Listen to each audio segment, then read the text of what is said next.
نحمدہ و نصلی علی رسولہ الکریم۔ معزز سامعین و ناظرین، السلام علیکم ورحمۃ اللہ وبرکاتہ۔ معزز دوستو، جادو بعض دفعہ یہ ہوتا ہے کہ جادوگر آپ کو کھلاتا ہے، پلاتا ہے۔ جادو مختلف طریقے کے ذریعے، مختلف واردات کے ذریعے آپ کے اوپر اثر انداز ہو رہا ہوتا ہے۔ لیکن آج جو ہم ویڈیو لائے ہیں، آج کی ویڈیو میں ہم یہ چیز بتانے والے ہیں کہ انسان بعض دفعہ خود اپنے اوپر جادو کرتا ہے۔ یہ لفظ آپ کو سننے میں بڑا عجیب لگ رہا ہوگا کہ بھلا اپنے اوپر کون جادو کرتا ہے جی؟ کون ہے جو اپنی زندگی کا دشمن بن جائے؟ ایسے تو ہم نے کوئی نہیں دیکھا۔ ایسا تو اب بندہ ہو ہی نہیں سکتا جو اپنی زندگی کو اجیرن کر دے، جو اپنی زندگی کو خود ہلاکت میں ڈال دے۔ جی ایسا ہو سکتا ہے، ایسا بندے موجود ہیں دھرتی کے اندر، بلکہ ایک دو نہیں، سینکڑوں ہزاروں کی تعداد میں موجود ہیں۔ اچھا، آپ نے سنا ہوگا کہ بعض لوگ ایسے ہیں کہ جب وہ قرآن کی طرف آتے ہیں، قرآن پڑھتے ہیں، طبیعت خراب ہو جاتی ہے۔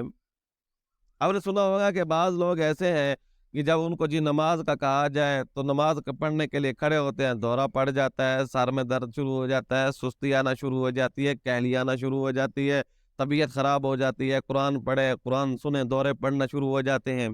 یہ لفظ سننے کو آپ کو ملے ہوں گے۔ یقیناً عاملین کے پاس تو ایسے سینکڑوں کیسز آتے ہیں۔ بعض تو ہوتے ہیں کہ کسی نے جس کے اوپر جادو کرایا ہوا ہوتا ہے، لیکن بعض ایسے ہوتے ہیں کہ ان کے اوپر کسی نے کچھ نہیں کرایا ہو، بالکل صحیح زندگی گزار رہے ہوتے ہیں، بالکل ٹھیک ٹھاک، کھانا پینا، اٹھنا بیٹھنا، روزمرہ کے معمولات، دفتر جانا، سکول جانا، کالج جانا، یونیورسٹی جانا، اور اپنے زندگی کے معاملات، لوگوں کے ساتھ اٹھنا بیٹھنا، سب کچھ ٹھیک ٹھاک چل رہا ہوتا ہے۔ لیکن جو ہی وہ نماز کی طرف آتے ہیں، دورے پڑنا شروع ہو جاتے ہیں۔ قرآن پڑھتے ہیں، الٹی آنا شروع ہو جاتی ہے، دورے پڑنا شروع ہو جاتے ہیں۔ سنتے ہیں یہی کنڈیشن ہے۔ یہ بھی ایک جادو ہے، جادو کی اقسام میں سے ایک قسم ہے، اور یہ جادو 80 سے 90% یہ جادو انسان کی اپنے ہی کارستانیوں کی وجہ سے ہوتا ہے۔ کسی نے کچھ کرایا نہیں ہوتا، کسی نے آپ کو ٹارگٹ نہیں کیا ہوتا۔ 20% ہوتا ہے، 10% ہوتا ہے کسی نے ٹارگٹ کرایا ہو۔ بعض لوگوں کے اوپر کسی نے جادو اس طرح کے ہوتے ہیں، شیاطین ایسے ہوتے ہیں کہ وہ نیکی کے اعمال سے روکتے ہیں۔ لیکن میں بار بار کہہ رہا ہوں، 80 سے 90% اس طرح کے لوگ ہیں جو خود اپنے اوپر جادو کرتے ہیں۔ وہ کیسے جی؟ قرآن مجید کی ایک آیت ہے، اعوذ باللہ من الشیطان الرجیم، بسم اللہ الرحمن الرحیم، وَمَن يَعْشُ عَن ذِكْرِ الرَّحْمَنِ نُقَيِّضْ لَهُ شَيْطَانًا۔ اب دیکھو قرآن مجید کے اندر اس آیت کا جو مفہوم اور ترجمہ ہے وہ یہ ہے کہ جب آپ رحمان کے ذکر سے اعراض کرتے ہیں، ذکر سے مراد یہاں صرف یہ نہیں ہے اللہ اللہ کرو، ذکر سے مراد نماز ہے، اور قرآن مجید میں بعض دفعہ ذکر کو نماز بھی کہا گیا ہے، حدیث مبارکہ کے اندر بھی ہے۔ ذکر سے مراد یہاں نماز ہے، ذکر سے مراد خدا کی یاد ہے۔ اب جو بندہ اللہ کی یاد سے اپنے آپ کو غافل کرے، جو بندہ نماز سے خود کو غافل کرے، مؤذن اس کو بلا رہا، حی علی الصلاۃ، او نماز کی طرف، حی علی الصلاۃ، او نماز کی طرف، حی علی الفلاح، او کامیابی کی طرف، بار بار بلا رہا ہے، اوپر نیچے، اللہ اکبر، اللہ بہت بڑا ہے، نہیں ہے کوئی معبود مگر وہی ہے۔ مؤذن بلا رہا ہے اور دن میں 5 وقت بلاتا ہے، سنی انسنی کر دینا، اذان کو غور سے ہی نہ سننا، حالانکہ اذان کے اندر، خود اذان کے اندر بھی بڑی پاور ہے۔ حدیث پاک کے اندر آتا ہے کہ جس جگہ اذان آتی ہے وہاں شیاطین دم دبا کے بھاگ جاتے ہیں، ان کی ہوا ہی خارج ہو جاتی ہے۔ اب ایک بندہ اذان مؤذن بلا رہا ہے، بھئی آؤ نماز کی طرف، آؤ کامیابی کی طرف، تو بندہ اس کو سنے ہی نہیں، اس کی طرف توجہ ہی نہ کرے۔ اللہ کا منادی آپ کو بلا رہا ہے، بندہ اس کی طرف توجہ ہی نہیں کرتا، سوچتا ہی نہیں ہے، نقل و حرکت ہی نہیں کرتا، اس کو بالکل بے پرواہی نہیں ہے، بے پرواہی میں اڑا دیتا ہے سب کچھ۔ اللہ کا منادی بلا رہا ہے، سوچنے کی بات ہے بڑی۔ اب وہ بلا رہا ہے اور انسان اس کی طرف جاتا ہی نہیں ہے. آج بھی نہیں گیا، صبح بھی نہیں گیا، دوپہر نہیں گیا، شام نہیں گیا، عصر نہیں گیا، مغرب نہیں گیا، عشاء نہیں گیا، مسجد کا اندر قدم نہیں رکھا. دوسرا دن بھی اس طرح گزرا، تیسرا دن بھی اس طرح گزرا، چوتھا دن بھی اس طرح، حتیٰ کہ مہینہ گزر گیا، بعض کو سال گزر جاتا ہے اور بعض کو اس سے بھی زیادہ. تو اللہ تعالیٰ نے بھی اس فیصلہ کر دیا، وَمَن يَعْشُ عَن ذِكْرِ الرَّحْمَنِ نُقَيِّضْ لَهُ شَيْطَانًا، اس کے اوپر ایک شیطان مقرر کر دیا جاتا ہے. اب شیاطین ویسے قرین تو ہر انسان کے ساتھ ہے نا، جس کو اردو میں ہمزاد بھی بولتے ہیں، وہ تو ہوتا ہے ہر انسان کے ساتھ ایک شیاطین میں سے ایک شیطان تو ہوتا ہے. خود آپ صلی اللہ علیہ وسلم سے کسی نے پوچھا یا رسول اللہ آپ کے ساتھ بھی، تو رسول اللہ نے فرمایا ہاں میرے ساتھ بھی تھا، لیکن اللہ نے فضل کیا کہ وہ مسلمان ہو گیا ہے. گویا کہ جب نبی کے ساتھ بھی تھا، اللہ نے ان کے اوپر اپنا خصوصی فضل فرمایا، خصوصی کرم کیا، وہ مسلمان ہو گیا. باقیوں کے ساتھ تو کیا عالم ہوگا، باقیوں کے ساتھ بھی ہوگا، ظاہر ہے کہ ایک یقیناً ہے. اب جب انسان کے ساتھ فرشتے بھی ہوتے ہیں، ہر انسان کے ساتھ ہوتے ہیں، جہاں وہ نیکی کی طرف آتا ہے فرشتے اس کے لیے راستہ آسان کرتے جاتے ہیں، اور یہ شیاطین اس کو بھڑکاتے ہیں. لیکن جو ہی وہ نیکی کی طرف اعراض کرتا ہے، اللہ کے ذکر کی طرف نہیں آتا، نماز کی طرف نہیں آتا، اللہ کی یاد کی طرف نہیں آتا، تو اس شیطان کے پاس پاور زیادہ آنا شروع ہو جاتی ہے. یہ شیطان طاقت میں آنا شروع ہو جاتا ہے. اس کی ایمانی طاقت، ایمانی چیزیں جو ہوتی ہیں، وہ اس کے اندر جو کمال تھا وہ اس کے اندر اب نقص لازم آنا شروع ہو جاتا ہے.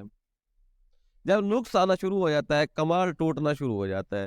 اب یہ اس کے متبادل قوت جو کھڑی تھی، یہ اس کے سامنے جو ایک شیطانی قوت کھڑی تھی، اب اس کے اندر پاور آنا شروع ہو جاتی ہے، اور اتنا پاورفل ہو جاتا ہے یہ شیطان، اتنا پاورفل ہو جاتا ہے، اتنی اس کے اندر طاقت آ جاتی ہے.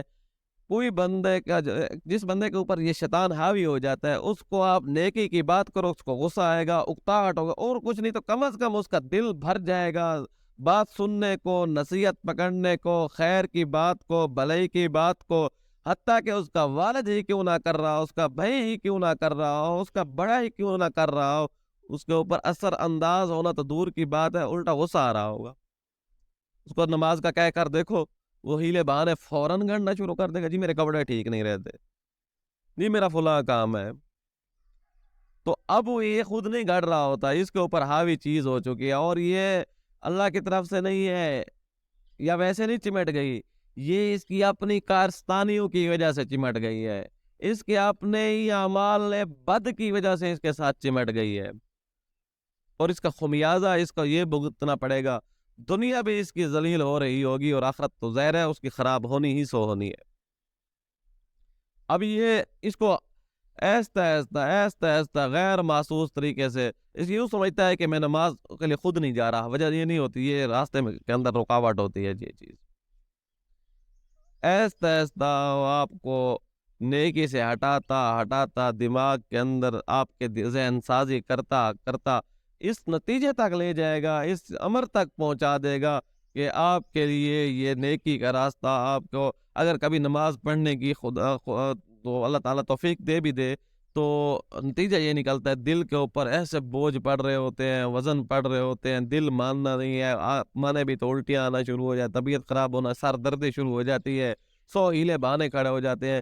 اب دیکھیں یہ بہت ہی خطرناک جادو ہے، یہ وہ جادو ہے جو آپ کے ایمان کے اوپر حملہ آور ہو رہا ہے، یہ وہ جادو ہے جو آپ کی زندگی تباہ کر ہی رہا تھا، اب آپ کی آخرت بھی خراب کر رہا ہے، آپ کی قبر کو بھی دردناک بنا رہا ہے. انتہائی خطرناک جادو ہے. معزز سامعین ناظرین، اگر کسی کے ساتھ اس طرح کی علامات سے کوئی دوچار ہے، کسی کے ساتھ اس طرح کی کیفیات ہے، تو اس کا حل یہ ہے زیادہ سے زیادہ استغفار کرے، 2 رکعت نماز صلاۃ التوبہ پڑھیں، اور اس کے ساتھ ساتھ اللہ تبارک و تعالیٰ کے سامنے سربا سجود ہو، اللہ تبارک و تعالیٰ سے مانگیں کہ یا اللہ ہم نے سستی کر دی، غفلت میں زندگی گزار دی، کوتاہیاں ہو گئی ہیں، گناہ ہو چکے ہیں، یا اللہ تیری ذات بڑی مہربان ہے، یا اللہ تو حنان منان رحمان رحیم ہے، کریم اللہ کرم فرما کہ اب یہ چیزیں جو میرے اوپر حاوی ہو چکی ہیں میرے پاس بس میں نہیں ہے، یا اللہ تو قادر مطلق ذات ہے، ان اللہ علی کل شیء قدیر، یا اللہ تیرے قدرت میں کیا کچھ ایسی چیز ہے جو تیری قدرت پہ نہ ہو، یقیناً ایسی کوئی چیز نہیں ہے، یا اللہ اس کو چیز کو مجھ سے بھگا دے۔ اور اللہ تبارک و تعالیٰ سے جب یہ آپ مانگیں گے، کبھی امکان ہے انشاءاللہ یہ چیز آپ کا راستہ روکنا جو شروع سٹارٹ کیا ہوا تھا، اب وہ آپ کے راستے کا کانٹا نہیں بنے گی۔ اس کا علاج عامل کے پاس نہیں ہوتا، اس کا علاج آپ نے خود کرنا ہوتا ہے، اور خود طریقہ یہی ہے کثرت سے استغفار کرے اور اللہ تبارک و تعالیٰ کے سامنے گڑ گڑا کر مانگے، اللہ تبارک و تعالیٰ کے ہاں اپنے لیے بھی اور دوسروں کے لیے بھی مانگے، انشاءاللہ آپ کے راستے آسان ہونا شروع ہو جائیں گے۔